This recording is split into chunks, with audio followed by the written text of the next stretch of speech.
Rain swept over the lead-gray sky of Spokane, Washington. In front of St. Bridget Medical Center, the wind whipped through the parking lot, making the construction flags flutter violently. A little girl, about 6 years old, stood trembling by the white line, her lips quivering, her small hand clutching the hem of her worn, pale blue dress.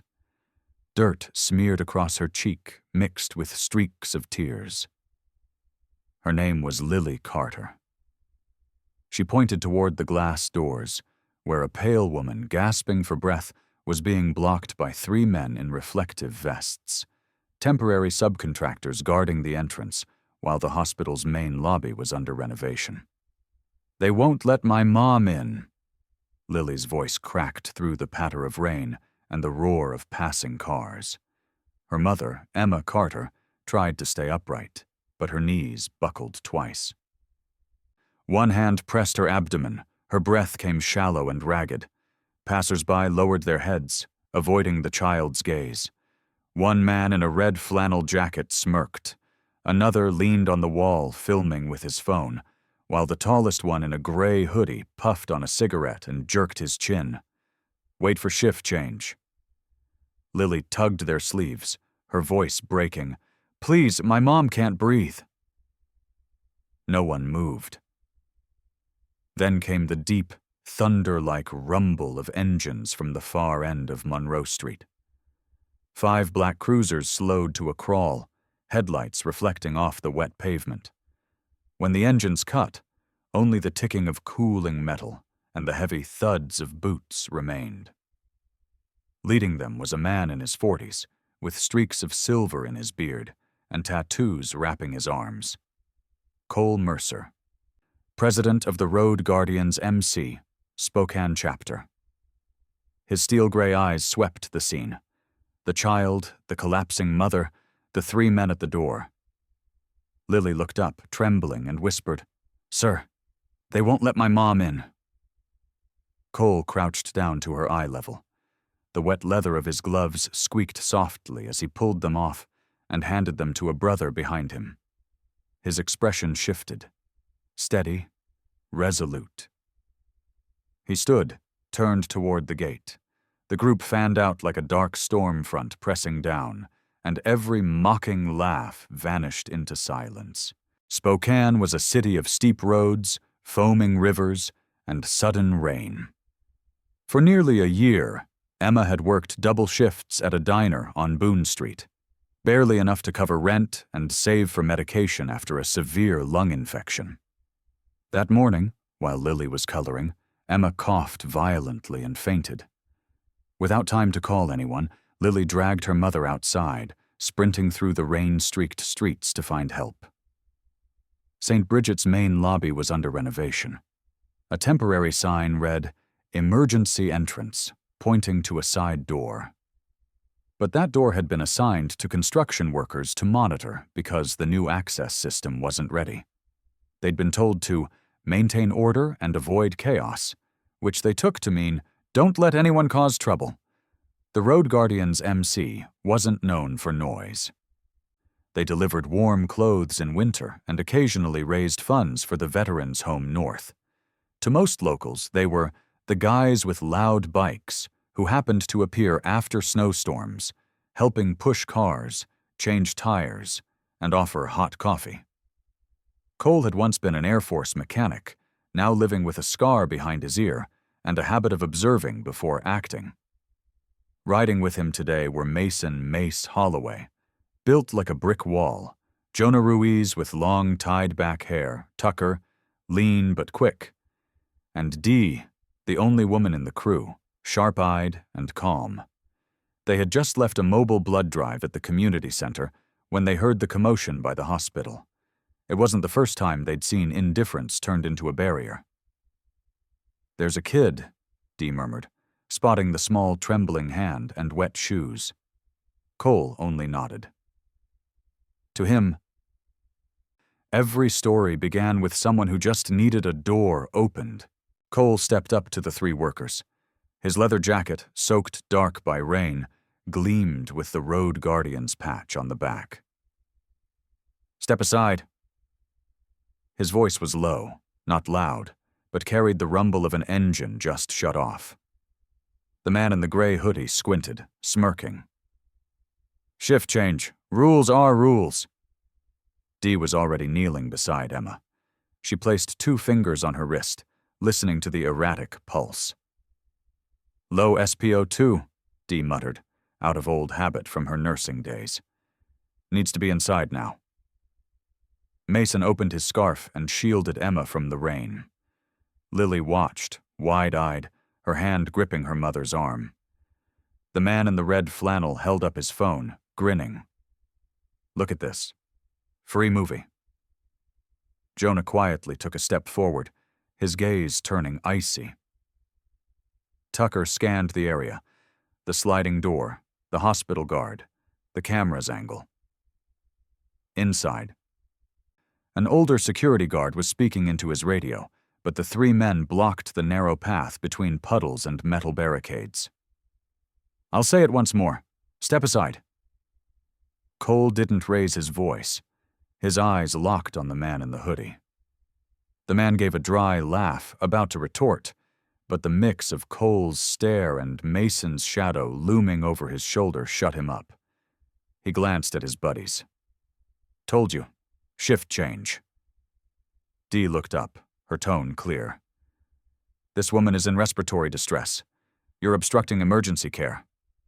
"Then call 911, the flannel man sneered. "You're standing in front of a hospital," Jonah replied, his voice calm but cutting. "And 911 will call the hospital." A heavy silence settled. Wind whipped a blue tarp loose, rain slapping Lily's face. The little girl shivered, then suddenly screamed, "Please!" The sound, a child's cry in the rain, made a few people inside glance toward the door. But the glass stayed still, indifferent.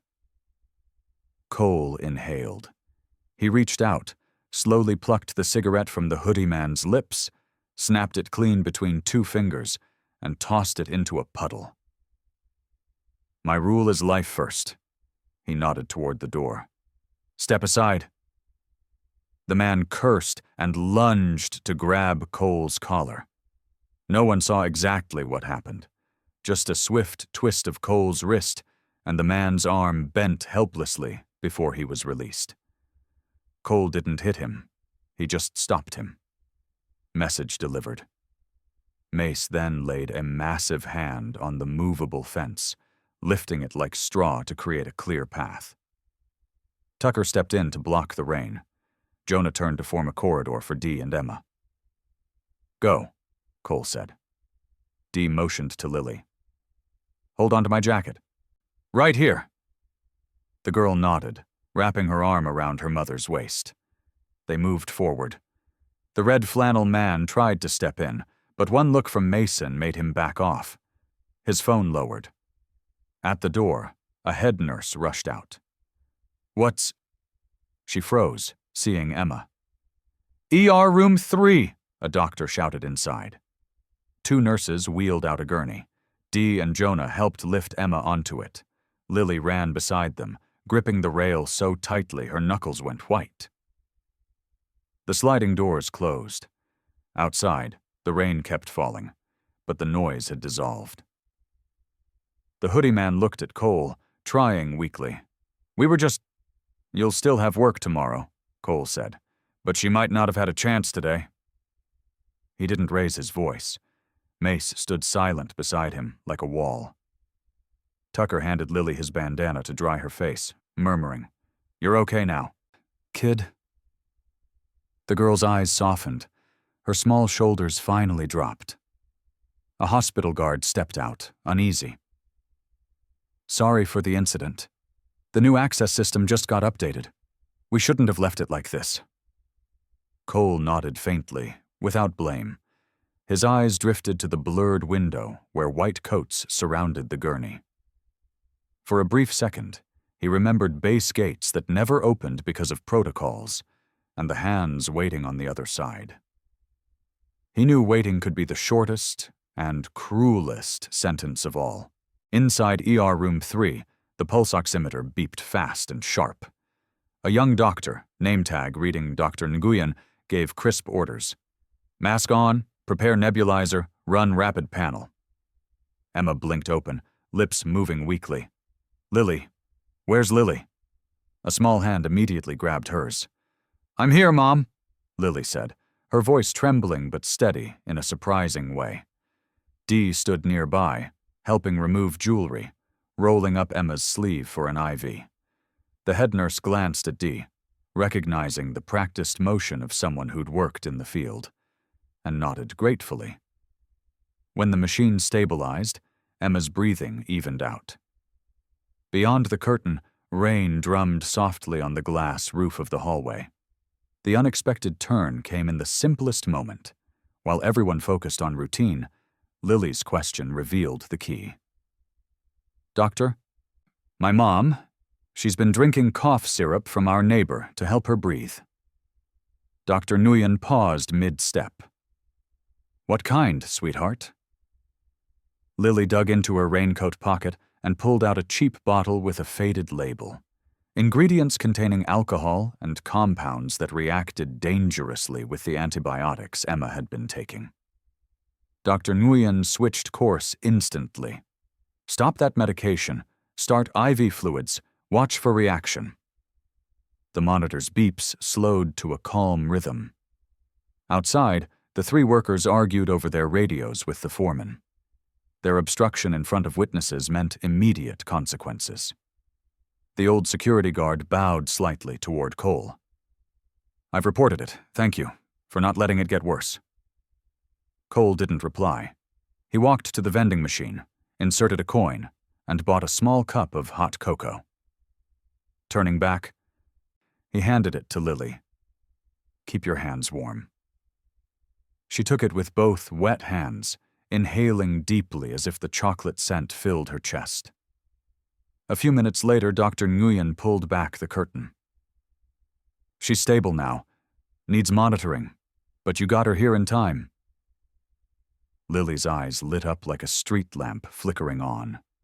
She spun around, ran to the lobby where the road guardians stood in a quiet line, and threw her arms around Cole. She cried, but it was the light kind of crying. Cole knelt, his large hand resting gently on her back, patting in slow rhythm. You were brave, he said. A lot of adults wouldn't have had your courage. Then Cole took a damp $20 bill from his wallet, placed it in Lily's palm, and scribbled 3 words along the edge. For Mom's meds. When she's discharged, he said softly. Ask the doctor for the right medicine, the right dose. If it's not enough, he glanced at Jonah. Jonah nodded in understanding. We'll cover the rest. Lily nodded hard, clutching the bill like treasure. Behind the glass, several hospital staff paused in silence. The sight of black leather vests beside a steaming cup of cocoa and a rain-blotted bill with scrawled words. Somehow all the pieces fit perfectly together. Rumors spread fast through the wards. The bikers brought in a patient, a child crying in the rain. The side door was blocked. The site foreman arrived, face dark, listened to the security report, then faced the 3 workers. Pack up, you're done. No one argued. The reflective vests came off. The caution barriers were moved aside. The path stayed clear. The head nurse met Cole to request a statement. Cole simply said, We were just passing by and did what needed to be done. The old guard chuckled awkwardly. If everyone just passed by like you guys, the world would be fine. Dee sat beside Lily, pulling a small owl sticker from her pocket. Here, for the brave night owl. Lily giggled. When calm returned, Cole checked his watch. Let's roll, he told his crew. The sound of tightening gloves, boots clicking against concrete. But before they started their engines, they stopped. Emma was being wheeled out, color returning to her cheeks, the mask's outline still on her nose. She tried to sit up halfway, eyes glistening. Thank you, I don't know.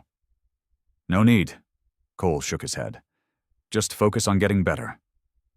Emma looked at Lily, at the $20 bill smeared by rain and the scrawled words. Tears welled up as she clasped her hands together in gratitude. I'll repay you. Pass it on, Jonah said. Next time you see someone like you today, open the door first. Engines roared again. Hospital staff behind the glass instinctively waved. A few patients clapped softly. As the black bikes rolled down Monroe Street, rain sprayed into ribbons under their taillights, leaving behind a hospital courtyard warmed by one simple truth. Someone had stopped at the right time. People often think kindness needs grand oaths or towering monuments, but sometimes it's just one step back to make space, one arm lifting a barrier aside, one nod that lets a door open. The three men that day weren't monsters. They simply let the rules blind their humanity. And the road guardians weren't saints. They just remembered that life comes first. On that rain-blotted $20 bill, the words, "For Mom's meds," weren't large, but they were big enough for Lily to understand. Someone still listens when a child calls for help. The tiny cup of cocoa in her hands was warmth on a cold, wet day. And the old guard's salute was proof that sometimes the best thing we can do is stand shoulder to shoulder so someone else can pass safely. If you ever see a door blocked in front of someone gasping for air, don't add to it with your silence. Knock. Call out. Step forward. And if you're in a position to say, "Step aside," say it, because sometimes one short sentence can save an entire life. This story began with a cry lost in the rain and ended with the quiet rumble of engines fading away. If you believe kindness still works, even when it wears black leather and rides a loud bike, share this video so more people can see that we can still open doors for one another. Subscribe to watch more true kindness stories where courage and warmth find each other in the rush of everyday life. Tell us in the comments, if you were there today, what would you do?